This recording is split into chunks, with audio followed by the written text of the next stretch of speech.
Salut à tous, bienvenue sur ce nouvel épisode de l'Hebdo des marchés, nouveau épisode numéro 24. Nous sommes le 5 décembre 2023 et nous sommes ici pour donc débriefer l'actualité. Cette semaine, donc je suis seul. Je vous rappelle qu'une semaine sur deux, je suis avec Marc Toiti. Donc cette semaine, je suis seul. Ça va être assez rapide. Le sommaire de ce podcast est le suivant. Je vais revenir sur les performances du mois de novembre, un mois exceptionnel, quasi historique en termes de performance. On va expliquer pourquoi. Deuxièmement, je vais revenir sur les performances des entreprises françaises qui ont bien performé, un petit peu moins que leurs homologues allemandes, par exemple, ou américaines, mais avec quand même des performances qui sont très honorables. Et je vais terminer par l'or. L'or qui eh bien, a fait un nouveau plus haut historique, même qui a pulvérisé ses anciens plus hauts dimanche, dans la nuit de dimanche à lundi. Je vais expliquer quelles sont, tenter d'expliquer, hein, puisqu'on n'a pas forcément toujours les explications, mais on peut trouver quand même des explications pour cette flambée de l'or qui est revenue un petit peu, hein, qui a retracé légèrement, mais qui est depuis plusieurs semaines maintenant dans un trend très haussier. Et on va voir et on va essayer de voir si cette trend est durable ou comme à chaque fois, on a un retour à la moyenne sur les cours de l'or. Voilà. Alors, on va commencer tout de suite par justement, comme je le disais en préambule, les performances du mois de novembre qui ont été quasi historiques, puisque nous avons un Nasdaq qui a pris 11%. Donc, c'est le neuvième meilleur mois, un neuvième meilleur mois depuis 1970 pour le Nasdaq. 11% de hausse sur un seul mois, c'est considérable, hein, c'est vraiment extraordinaire. Alors, il y a plusieurs explications. Tout d'abord, le fait que le marché maintenant anticipe, hein, la fin du cycle de hausse de taux d'intérêt. Donc, ce cycle de hausse de taux qui a commencé il y a 18 mois, hein, à peu près au premier, de mémoire, c'était le premier trimestre 2022. On est au quatrième trimestre 2023. Donc, ça fait un peu plus de 6 trimestres que cette hausse de taux, ce cycle de hausse de taux était en marche. Et lors de la dernière réunion, hein, de Banque centrale de la Fed, qui était le 1er novembre dernier, eh bien, ça a été un catalyseur, hein, d'ailleurs, ça a permis, hein, au marché de progresser fortement et de démarrer cette flambée. Et donc, durant cette réunion, les investisseurs ont vu dans le discours de Powell un fléchissement et un probable arrêt de hausse de taux. Donc maintenant, ce que price le marché, hein, et de ce qu'anticipe le marché, c'est une baisse de taux, hein. Le prochain mouvement de la Fed sera une baisse de taux. Alors maintenant, le marché price au mois de mars ou mois d'avril, hein, 60% estime que le mois de mars, ça sera la prochaine baisse de taux. Donc ça a été la première explication. Deuxième explication, les statistiques macro économiques ont été très bonnes. Enfin, non, je retire. Les statistiques macroéconomiques sont allées dans le sens de la Fed, c'est-à-dire un atterrissage en douceur, un soft landing, hein, comme disent les Anglais. Un soft landing, c'est-à-dire d'un côté, une économie qui ralentit, mais pas trop de manière importante.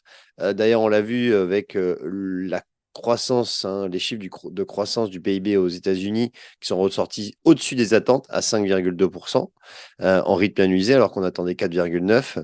Et aussi un marché de l'emploi qui est résistant, qui n'est pas trop non plus, qui ne va trop fort, mais un marché de l'emploi qui est assez résistant et qui montre que la consommation des ménages est toujours présente aux États-Unis, avec en plus des hausses de taux, avec par exemple la hausse des salaires maintenant qui est supérieure à l'inflation. Et donc, on le voit justement que les chiffres de croissance de la consommation aux États-Unis tiennent très bien, notamment grâce à la fermeté du marché de l'emploi.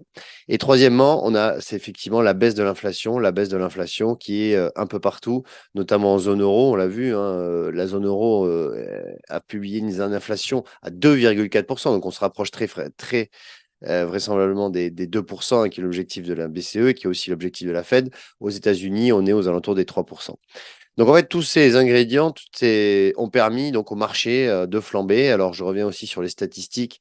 On a eu une performance de 9% pour le Dow Jones, de 9% pour le S&P 500, de 8% pour le Nikkei au Japon et de 9,6% pour l'Allemagne. Et la France, un petit peu moins. On est à 6,2% de hausse pour le mois de novembre.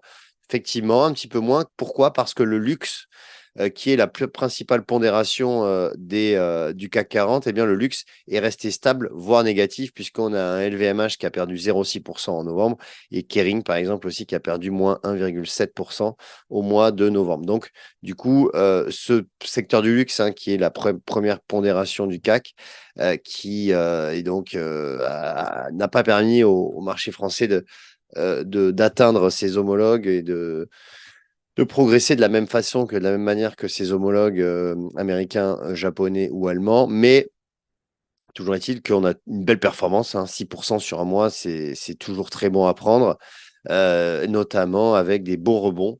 Bons rebonds, des valeurs qui ont été délaissées, hein, depuis le début de l'année, comme Unibail Rodamco, hein, qui est la plus forte hausse du mois de novembre, le secteur de l'immobilier qui a bien rebondi. Effectivement, le secteur de l'immobilier pourrait être un thème, la thématique immobilier pourrait être un thème l'année prochaine, puisque l'immobilier est très sensible aux taux, et lorsque les taux baissent, on a un immobilier, normalement, les valeurs d'immobilier qui montent. Donc ça sera à suivre. En tout cas, on a peut-être les prémices d'un début de rebond du secteur immobilier. Ensuite, je parle en action, hein, pas des prix de l'immobilier. L'immobilier, on va dire, intrinsèque. L'immobilier continue de baisser. Ça va encore durer quelques trimestres, mais je parle des actions, bien sûr, liées au marché de l'immobilier. Ensuite, on a eu aussi des actions qui étaient, comme je le disais, qui ont très délaissé, comme Worldline, Alstom, qui ont bien rebondi au mois de, au mois de novembre, puisque Worldline a rebondi de 15%. Et puis, on a aussi le secteur tech qui a progressé avec ST Microelectronics, qui a progressé de 12%. Toutes les sociétés thématiques transition énergétique, style Schneider Electric, Saint-Gobain, eh bien aussi, ce sont des valeurs qui ont bien progressé de plus de 10%. Donc, c'est aussi des valeurs qui, selon moi, devraient poursuivre leur hausse, tout du moins en 2024. D'ailleurs, à ce sujet, je vais bientôt faire un récap de ce qui s'est passé en 2023 et surtout des perspectives de 2024, mi-décembre. À noter aussi, je le place à ce moment-là, que le jeudi 7 décembre, donc dans 2 jours, hein, jeudi 7 décembre, eh bien, je vais faire un webinaire avec Marc Toiti sur les perspectives de 2024. Webinaire qui se retiendra à 18h. Voilà. Et je termine cet hebdo des marchés par l'or, hein, je vous en avais parlé au sommaire. Donc l'or, en fait, a fait un nouveau plus haut historique, ce qui est très rare, hein. L'or fait rarement des nouveaux plus hauts. Le dernier plus haut atteint, daté d'août 2020, c'était pendant la pandémie. Et effectivement, pourquoi l'or progresse? Alors, je vois 3 explications. La première, c'est que effectivement, l'or joue son rôle de valeur refuge, puisque le début de la hausse de l'or a coïncidé avec les tensions géopolitiques au Proche-Orient, hein. Le 7 octobre, ça a été le début aussi de la remontée de l'or. Et d'ailleurs, pendant la crise de la pandémie, pendant la crise sanitaire, ça a été aussi le moment où l'or a fait ses plus hauts. Donc, effectivement, lorsqu'on a eh bien, des tensions, que ce soit géopolitiques ou que ce soit des tensions, on peut dire sanitaires, eh bien, l'or joue son rôle de valeur refuge. Deuxièmement, il y a eu aussi pendant le fait que, deuxième explication, le fait que l'or ne donne pas, ne délivre pas d'intérêt, de taux d'intérêt, eh bien, lorsque les taux montent, eh bien, l'or en général stagne ou baisse, car eh bien, tous les produits de taux ou tous les produits qui donnent des taux d'intérêt qui sont sensibles à la hausse des taux, eh bien, sont privilégiés par les investisseurs. Étant donné que maintenant le marché anticipe une baisse de taux en 2024, voire plusieurs d'ailleurs, eh bien, ça profite à l'or, hein, puisque l'or ne produit pas de taux d'intérêt. Donc, toute baisse de taux va être bénéfique pour l'or. Troisième élément, c'est la continuité des banques centrales à acheter le métal doré, puisque le métal doré, on l'a vu sur les achats nets, et notamment la Banque centrale chinoise et la Banque centrale indienne continuent d'acheter de l'or de manière importante, puisque les banques centrales croient de moins en moins peut-être aux monnaies fiduciaires, et aussi c'est pour se décorréler du dollar. Donc, on a ces ingrédients. On peut rajouter aussi le fait que les Indiens sont les premiers consommateurs d'or, et notamment en réserve privée, en termes de lingots.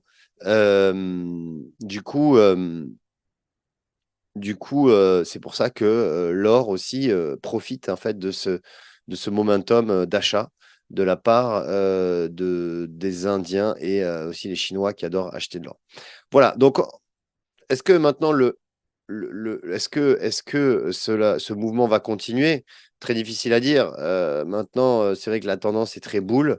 Euh, il se pourrait que, quand même, mine de rien, le métal jaune et doré poursuive son ascension.